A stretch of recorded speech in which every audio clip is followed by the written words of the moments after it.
신약성경 고린도전서 4장 2절의 말씀입니다. 고린도전서 4장 2절 봉독합니다.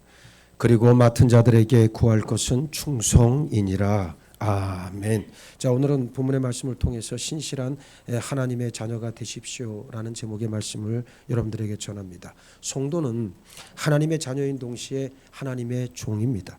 종에게 가장 필요한 성품이 무엇일 것 같습니까? 바로 신실함입니다. 주인의 뜻을 잘 헤아려서 신실하게 그 명령을 수행하는 것이 가장 중요합니다. 사람들은 성공적인 사역을 원하지만 하나님은 성공적인 사역을 원하시는 게 아니에요. 실패해도 괜찮습니다. 실수해도 괜찮습니다. 그러나 하나님이 보시는 가장 중심은 무엇이냐면 신실한 사역을 원하고 계십니다. 성경에 성공이라고 하는 말씀은 없습니다. 반면 신실하라는 명령은 수없이 많이 기록되어 있습니다. 하나님의 자녀는 무슨 일에든지 신실해야 합니다. 신실함은 성실함과는 조금 구분이 되지요. 믿음의 요소가 들어가야 비로소 신실하다 말합니다. 우리가 읽고 있는 개역개정 성경에서 신실이라고 하는 말은 거의 충성이라는 말로 번역되어 있습니다. 그래서 신실함과 충성은 같은 말이에요. 성경에 나오는 믿음의 위인들은 공이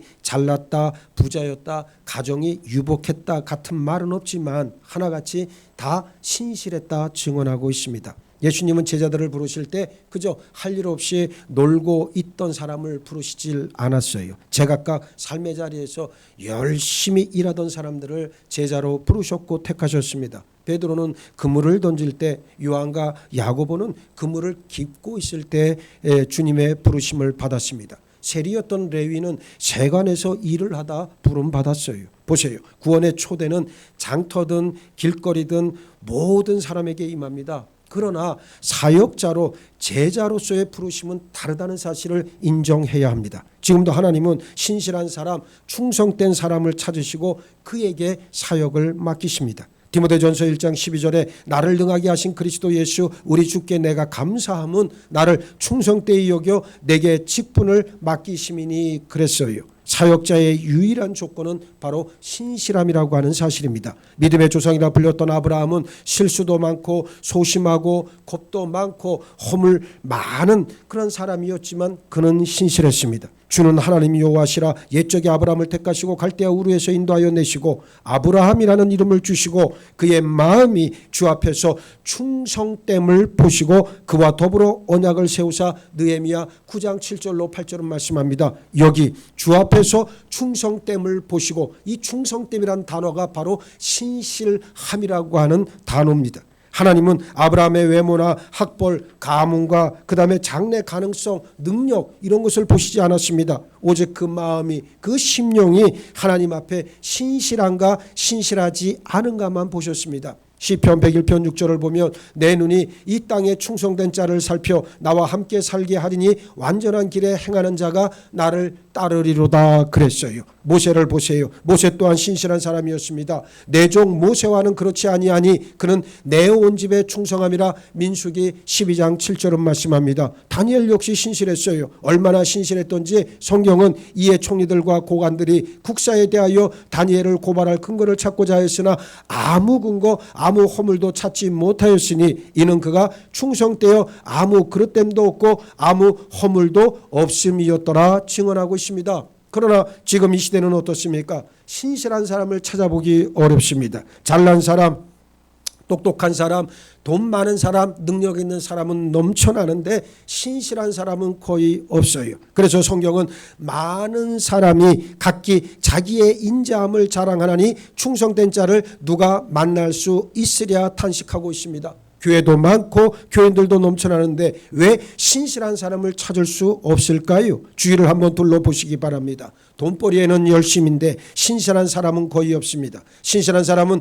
바보 취급받기 십상이고 점점 사라지는 시대 아닙니까? 그래서 시편 기자는 여호와여 도우소서 경건한 자가 끊어지며 충실한 자들이 인생 중에 없어지나이다 시편 12편 1절에서 한탄하고 있습니다. 경건한 사람, 신실한 자가 점점 사라지는 시대에 하나님의 자녀는 누가 뭐래도 신실한 성도로 하나님 기뻐하시는 일꾼으로 살아야 할 줄 믿습니다. 마태복음 24장 45절에서 우리 예수님은 충성되고 지혜 있는 종이 되어 주인에게 그 집사람들을 맡아 때를 따라 양식을 나누어 줄 자가 누구냐 묻고 계십니다. 하나님은 신실하십니다. 신실하신 분의 입에서 나온 말씀 역시 신실합니다. 그렇다면 우리 역시 신실해야 마땅합니다. 하나님은 우리가 이 땅에서 신실하게 살다 육신을 벗고 심판대 앞에 이르면 그 주인이 이르되 잘하였도다 착하고 충성된 종아 내가 적은 일에 충성하였음에 내가 많은 것을 내게 맡기리니 내 주인의 즐거움에 참여할지어다 말씀하시고 계십니다. 적은 일에 성공했으니가 아니라 충성했으니 분명하게 말씀하고 있습니다. 신실한 자, 즉 충성한 자들에게 하나님은 이 땅을 다스릴 고난을 위임해 주십니다. 잠언은 신실한 사람이 갖는 특성을 5가지로 말씀하는데 첫 번째 문제를 숨긴다 그랬습니다. 잠언 11장 13절 두루 다니며 한담하는 자는 남의 비밀을 누설하나 마음이 신실한 자는 그런 것을 숨기느니라 그랬어요. 여기서 문제를 숨긴다는 말은 죄와 불법 그리고 허물을 회개하지 않고 시인하고 고백하지 않고 숨긴다는 말이 아니라 소문을 퍼뜨리지 않는다는 뜻이에요. 여기저기 소문을 퍼뜨리고 유언비어나 거짓말을 퍼뜨리지 않는다는 말이에요. 그래서 저는 성도의 덕목 가운데 가장 중요하게 보는 것이 바로 입입니다. 입. 그리고 정직해라. 정직한 말만 하라는 거예요. 괜히 자기의 해석을 거기에 추가하거나 하지 말고 남이 무슨 일을 하든 그게 뭔 관심이 있습니까? 여러분 자신이나 보면 될 일이지. 남이 하는 일에 대해서 함부로 얘기하지 마라. 예? 여러분 제가 흔히 하는 말이지만 어떤 사람이 아픈데 좀 아파요. 감기가 걸렸어요. 그런데 한 사람 건너가면 이 사람이 중병에 걸렸다고 그러고 또 한 사람 건너가면 죽었다 그래. 이게 소문의 위력이라는 거예요. 여러분들 그래서 남의 말 하지 마세요. 자기 얘기만 하시면 되는 거예요. 굳이 남 얘기를 뭐하러 꺼낸답니까? 남이야 무슨 일을 하든 그게 도대체 내 삶과 무슨 상관이 있습니까? 자기 자신만 들여다보면 된다는 말입니다. 레위기 19장 16절 상반절에도 너는 내 백성 중에 돌아다니며 사람을 비방하지 말며 분명하게 말씀합니다. 사람에 대한 비방의 말을 하지 마시기 바랍니다. 두 번째, 강건하게 합니다. 악한 사자는 재앙에 빠져도 충성된 사신은 양약이 된다. 잠언 13장 17절이 말씀합니다. 충성된 사신은 신실한 영을 지닌 사람으로 신실한 하나님의 말씀을 증거하기 때문에 듣는 사람의 영과 혼을 강건하게 만들어줍니다. 상한 영을 싸매어주고 위로해줍니다. 죄로 인해 더러워진 마음과 양심에 대해서는 강력하게 책망하고 말씀의 물로 깨끗이 씻어줍니다. 충성된 사신은 언제나 말씀을 물로 사용하고 성령을 기름으로 사용할 줄 알아야 한다는 말이에요.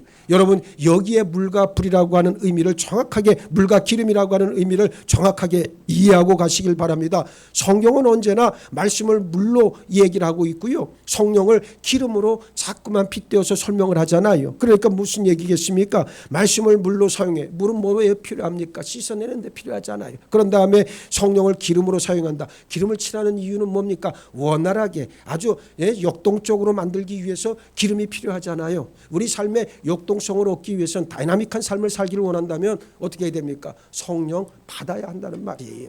성령을 받지 않으면 또한 일에서도 우리는 참된 기쁨과 평강과 안식을 얻을 수 없다는 얘기예요. 어떤 사람들은 말합니다. 내 감정에 내 기분 상태에 대해서 그냥 하나님을 만났다 말을 표현하지만 사실 아닙니다. 하나님을 만나는 역사는 위대한 신비의 사건이에요. 내 자신이 완전히 뒤집어지는 역사가 나타나야 되는 거고 내가 하나님 앞에서 떼굴떼굴 구르는 그 과정이 드러나는 걸 우리는 하나님을 만났다고 이야기하는 거예요. 그냥 되어지는 건 아닙니다. 여러분 보세요. 내가 하나님을 만났다 책을 읽는데 내 마음에 내가 하나님을 만난 것 같네. 그래서 그 이후로 내가 하나님을 만났다 이야기할 수 없습니다. 또 내 감정이 막 고조가 돼 있을 때 그때 하나님께서 나에게 영적인 감동을 주셨어. 내 기분의 상태에 따라서 내가 하나님 만났어. 나 구원받았어. 아니에요. 착각들 하지 마세요. 그것은 우리 믿음을 너무 싸구려로 전락하고 있는 여러분들의 잘못된 처신이다. 무슨 얘기냐? 내 온 존재로 내 영혼의 중심으로 내 마음과 생각의 중심으로 하나님을 만났을 때 성령을 만났을 때 우리는 뒤집어집니다. 왜 뒤집어집니까? 옛된 자아가 십자가에 달려 죽어야 되고 성령의 새롭게 하시는 능력의 역사가 나를 두르게 되면 우리는 옛된 자아는 죽고 그 안에서 그리스도 안에서 새로운 자아가 태어나는 어마어마하고 황홀한 체험을 하게 되어져 있다는 거예요. 여러분의 머리로 여러분의 가슴으로 하나님을 만났다 남발하지 마시고 여러분의 존재의 중심으로 영혼의 중심으로 하나님을 반드시 만나길 주의 이름으로 축복합니다. 사도 바울이 언제 예수님을 만났습니까? 다메섹 도상에서 부활하신 예수님을 만났을 때 그가 머리로 그리고 가슴으로 예수님을 만났습니까? 아니잖아요. 그는 뒤집어졌습니다. 눈이 멀었습니다. 완전히 새로운 차원의 존재로 거듭나는 경험을 했다는 거 여러분 잘 알고 계시잖아요. 오늘 우리에게도 그와 같은 은혜가 임하기를 바랍니다. 그래서 잠언 16장 24절 말씀에 뭐라고 되어져 있습니까? 선한 말은 꿀송이 같아서 마음에 달고 뼈에 양약이 된다 그랬습니다. 말씀을 잘 사용하는 여러분 모두가 되기를 바랍니다. 세 번째, 거짓말을 하지 않습니다. 신실한 증인은 거짓말을 아니하여도 거짓 증인은 거짓말을 뱉느니라. 잠언 14장 5절이 말씀하고 있습니다. 거짓말을 하는 순간 신실한 증인이 아니라고 하는 사실이잖아요. 성경은 예수님을 충성된 증인, 참된 증인이라고 말씀합니다. 요한계시록 1장 5절 상반절을 보면 또 충성된 증인으로 죽은 자들 가운데 서문 전하시고 땅의 임금들의 머리가 되신 예수 그리스도라고 분명하게 말씀하고 있습니다. 아멘이시오, 충성되고 참된 증인이시오, 하나님의 창조의 근본이신 이로 요한계시록 3장 14절에서는 예수님을 소개하고 있습니다. 예수님을 충성된 증인, 참된 증인이라고 증거합니다. 예수님은 거짓말을 하지 않고 할 수도 없는 분이다. 우리 또한 예수 그리스도의 증인으로 신실한 증인들이 반드시 되어야겠다는 사실을 이 시간 결단할 수 있기를 바랍니다. 네 번째, 주인의 마음을 시원하게 합니다. 충성된 사자는 그를 보낸 이에게 마치 추수하는 날에 얼음 냉수 같아서 능히 그 주인의 마음을 시원하게 한다. 잠언 25장 13절은 말씀합니다. 신약 성경에 나오는 디도 또 스데바나의 가정, 빌레몬 같은 사람들이 바로 이런 사람들 아니겠습니까? 신실한 주의 일꾼은 어떻습니까? 주인의 마음을 새롭게 하고 시원하게 하고 명쾌하게 해주는 사람이에요. 누가 신실한 아내입니까? 남편의 마음을 새롭게 해주는 아내가 신실한 아내 아니겠습니까? 또 신실한 일꾼이라고 하는 것은 주인의 마음을 시원하게 해주고, 신실한 성도는 목자의 힘을 돋워주고, 신실한 자녀들은 부모 마음을 시원하게 해주는 게 이게 참된 관계성 아니겠습니까?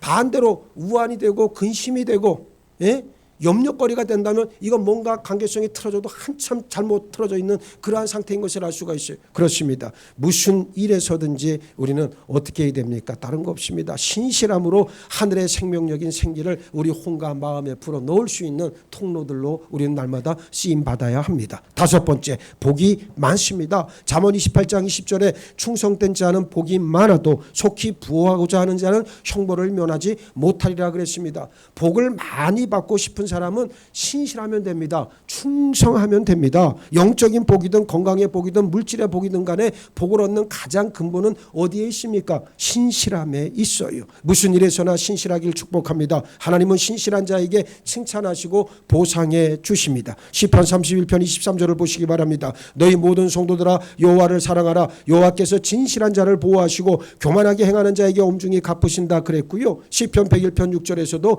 내 눈이 이 땅에 충성된 자를 살펴 나와 함께 살게 하리니 완전한 길에 행하는 자가 나를 따르리로다 말씀하고 있습니다. 누가복음 16장 10절로 12절에서는 우리가 무엇에 신실해야 하는가에 대한 말씀이 있어요. 흔히 난해한 구절로 잘 알려진 말씀인데, 불의한 청지기, 불의한 맘몬으로 친구를 사귀라는 좀 상식 밖의 말씀이 나오기 때문입니다. 예수님은 불의한 청지기 비유를 통해서 신실한 청지기들이 배워야 할 영적 교훈을 알려주고 계십니다. 불의한 청지기가 주인의 경고를 받고 미래를 대비하는 지혜를 우리로 하여금 배우라는 말씀인데, 나쁜 짓을 배우라는 말씀이 절대로 아니에요. 세상 사람들은 자신의 안전과 미래를 위해서는 놀라운 지혜를 발휘하는데, 불의한 청지기 역시 세 가지에 대하여 아주 신실했다 우리 주님께서 말씀하십니다. 지극히 적은 것, 불의한 맘몬, 남의 것에 대해서는 너무나도 신실했어요. 예수님은 이 태도를 우리에게 배우라고 말씀하고 있습니다. 첫째,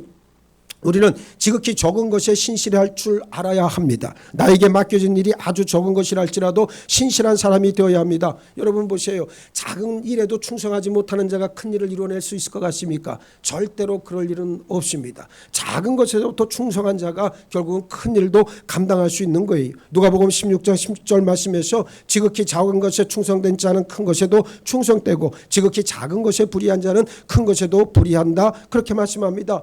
아주 작은 일에도 신실할 때 하나님은 그에게 다스릴 권세를 주십니다. 주인이 이르되 잘하였다 착한 종이여 내가 지극히 작은 것에 충성하였으니 10골 권세를 차지하라. 누가복음 19장 17절이 말씀하고 있습니다. 다스리는 자의 기본 자격이 어디에 있다는 얘기입니까? 신실함에 있다는 것을 여실히 보여주고 있습니다. 우리는 왕같은 제사장이라 했는데 무엇보다 신실해야 할 줄 믿습니다. 교회 오고 새벽기도 나오고 기도하고 성경 읽고 하는 일이 얼핏 작은 일로 보일지라도 이런 일에 충성할 때 하나님은 큰 사명을 우리에게 맡겨주신다는 말입니다. 고라건대 작은 일에 신실한 충성된 여러분 모두가 되기를 바랍니다. 둘째, 불의한 만몬을 향한 불의한 청지기의 신실한 태도를 본받으라 우리 주님이 말씀합니다. 불의한 만몬이라고 하는 것은 불의하게 번 수입이나 소득을 말합니다. 누가복음 16장 11절에 너희가 만일 불의한 재물에도 충성하지 아니하면 누가 참된 것으로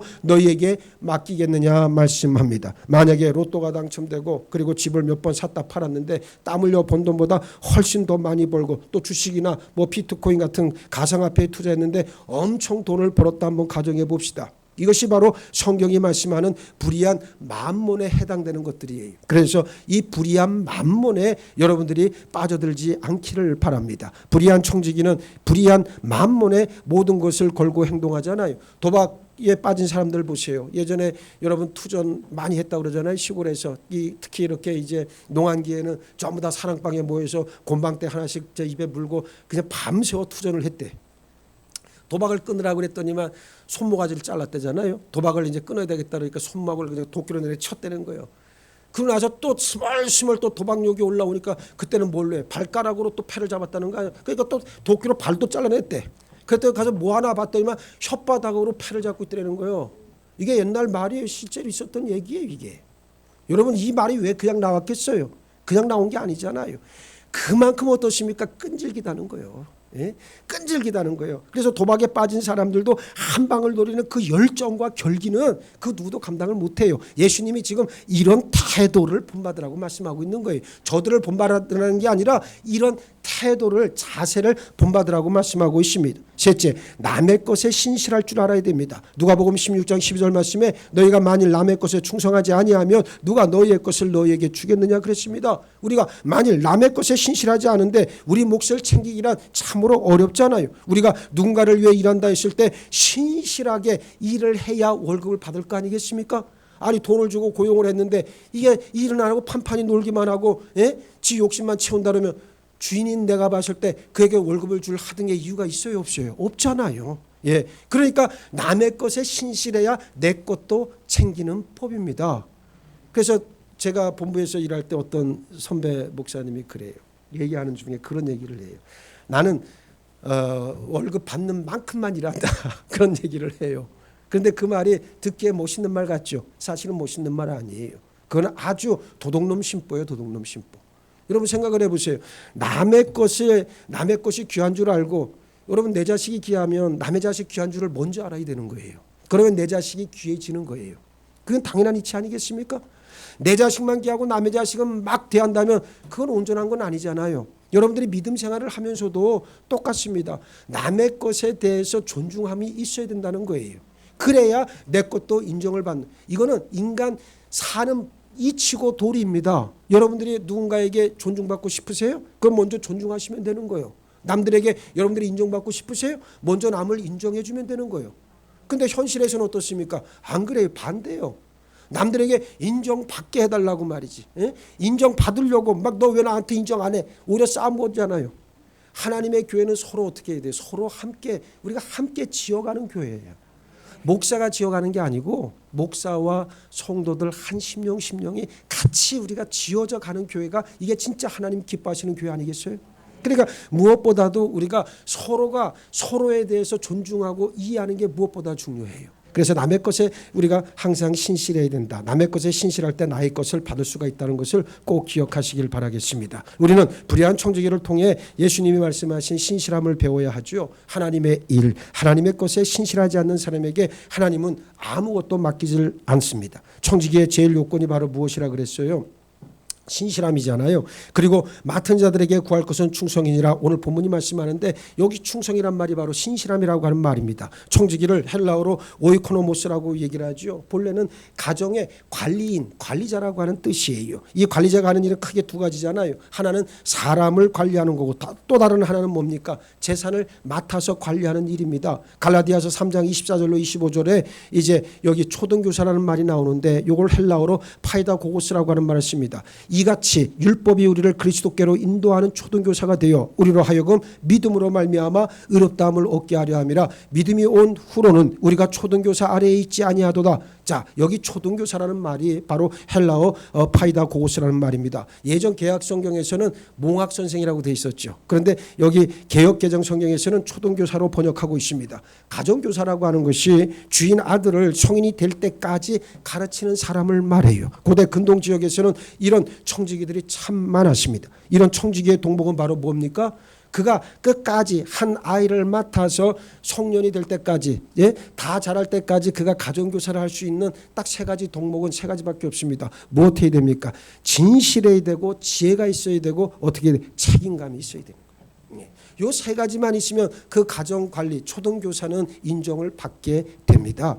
그런 이런 청지기의 동목이 오늘 우리들에게 필요한 거 아니겠습니까? 하나님의 집을 관리하는 오늘 우리 믿음의 지체들에게 정말로 필요한 동목이다. 예수님은 이 관리인들이 주인 뜻을 잘 헤아려서 신실하게 일하면 주인의 모든 것을 다 맡기겠다 말씀하고 있습니다. 반면에 엉뚱한 데 관심을 두고 주인의 뜻을 헤아리지 못한다면 징계를 받을 것이다 말씀하고 있습니다. 사도 바울은 로마서 12장 2절에서 너희는 이 시대를 본받지 말고 오직 마음을 새롭게 함으로 변화를 받아 하나님의 선하시고 기뻐하시고 온전하신 뜻이 무엇인지 분별하도록 하라 말씀합니다. 우리가 꼭 기억해야 할 것은 내 일을 한다고 하나님의 뜻에 소홀한다면 하나님께서도 나에 대해 무관심할 수밖에 없다는 거예요. 그래서 지금 여러분들이 하나님 앞에 표현하는 모든 것, 여러분의 말, 몸짓, 행동 하나하나가 바로 하나님이 여러분을 대하시는 태도예요. 그게. 그러니까 여러분들이 하나님을 방만히 여기면 하나님도 여러분을 방만히 여기는 거고, 여러분들이 하나님을 정말로 존귀하게 여기면 하나님도 여러분들을 존귀하게 여기시는 줄 믿으시기 바랍니다. 제가 지금 드리려고 하는 말씀은 그런 말씀이에요. 주일 한 번 나와서 예배드리고 간다고 해서 그게 여러분의 자기 만족은 될 수 있으나 자기 만족은 되죠. 그렇죠? 아니 자기 만족은 되잖아요. 인정하자고. 자기 만족은 되죠. 아멘이요? 우리 직원사님은 자기 만족이 되는 줄 난 믿어. 근데 하나님의 만족은 됩니까? 안 되는 걸 알면서 왜 그럽니까? 여러분들은 지금 대답하고 여러분들에게 지금 덫에 걸려버리는 거예요. 여러분 맞아요. 내 만족이 하나님의 만족과 동일시 되진 않습니다. 하나님의 만족을 위해 살아가는 게 우리 성도의 삶이다. 그러니 여러분들 내가 얘기하잖아요. 기도할 수 있을 때, 힘이 있을 때 그때 하나님을 제대로 섬겨야지. 여러분들이 힘들고 어렵고 괴로운 삶의 여정을 우리가 지나간다 할지라도 무엇보다도 우리는 하나님의 뜻을 먼저 생각을 해야 되고 하나님의 기쁨 되어지는 일이 무언가를 우리가 한 번쯤 먼저 생각을 해야 된다는 거예요. 그러면 우리의 삶이라고 하는 게 얼마나 더 풍요로워질 것 같아요. 여러분들 내 것만 생각하고 내 가족의 것만 생각하고 내 새끼만 생각을 해보세요. 당장은 좋을지 모르나 그건 다 육체의 정의예요. 여러분이 육신을 놓는 순간 그것도 끝나는 거예요.